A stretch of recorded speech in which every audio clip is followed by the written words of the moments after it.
Buonasera amici, bentrovati ad un altro appuntamento con Storie di Blues. Oggi parliamo non semplicemente di un artista, ma di un movimento culturale che nacque proprio verso i primissimi anni 50. La diffusione del blues moderno, il blues che non è quello rurale delle campagne, ma è quello elettrificato, che poi si avvicinerà ad altri generi, diventerà rhythm and blues, diventerà un blues orchestrale, e si deve soprattutto a due personaggi fondamentali che all'inizio degli anni 50 fecero cose veramente spettacolari, ed erano Leonard Chess, un immigrato polacco, il vero nome era Leisner Czitz, e Willie Dixon, che era un celebre contrabbassista che fece veramente tanto in ambito di musica blues, scrivendo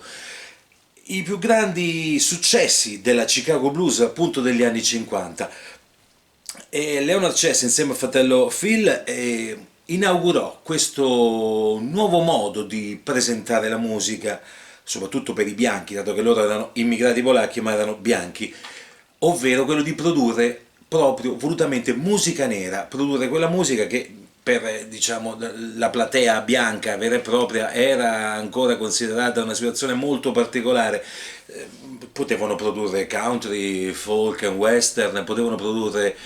standard jazz, tutto quello che gli veniva in mente, ma la musica nera era fino all'epoca relegata proprio a produttori neri. Invece, grazie in parte al Sun Studio di Memphis e in parte a Leonard e Phil Chess,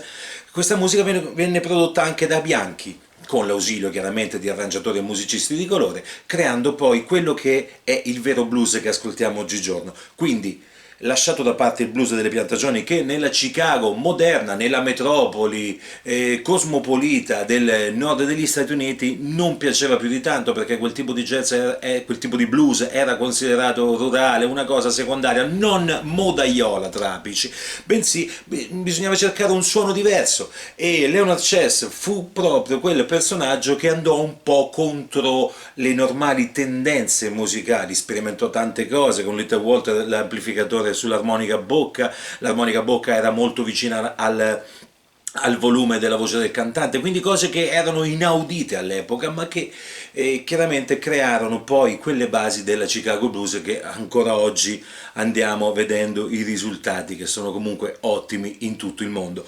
Willie Dixon, oltre ad essere un celebre contrabbassista legato al mondo del blues, lui fece tante cose in ambito blues, produsse molti artisti come Jimmy Rogers oppure Memphis Slim, con il quale fu in tournée anche in Francia, come abbiamo già parlato anche nel film The History of Robert Johnson and Delta Blues, e lo stesso Leonard Chess e Phil Chess, che produssero tantissimi artisti. Il connubium si crea perché Leonard Chess e Willie Dixon insieme, un immigrato polacco e un uomo leggermente sovrappeso di colore a cui nessuno avrebbe dato stima, stravolsero totalmente il modo di concepire il blues e la musica nera in genere, da lì fino ai giorni nostri. Le celebri produzioni della Chess Record sono ormai i cardini della discografia blues moderna. Partiamo da alcuni semplici personaggi: Muddy Waters, Howlin' Wolf, Chuck Berry, Etta James, Little Walter, Bo Diddley, Chubby Checker. Questi sono alcuni dei personaggi che sono stati prodotti dalla Chess Record, o in alcuni casi prodotti da Willie Dixon, o i brani che hanno portato al successo sono proprio di Willie Dixon. Quindi vediamo che tutte queste persone insieme hanno creato veramente delle situazioni molto molto molto particolari. Per quello che riguarda Willie Dixon, diciamo semplicemente una cosa: Hoochie Coochie Mane, portato a successo da Muddy Waters, è un pezzo dello stesso Willie Dixon, parlando anche di altri brani celebri come My Babe, portata a successo da Little Walter, oppure ancora Third Degree,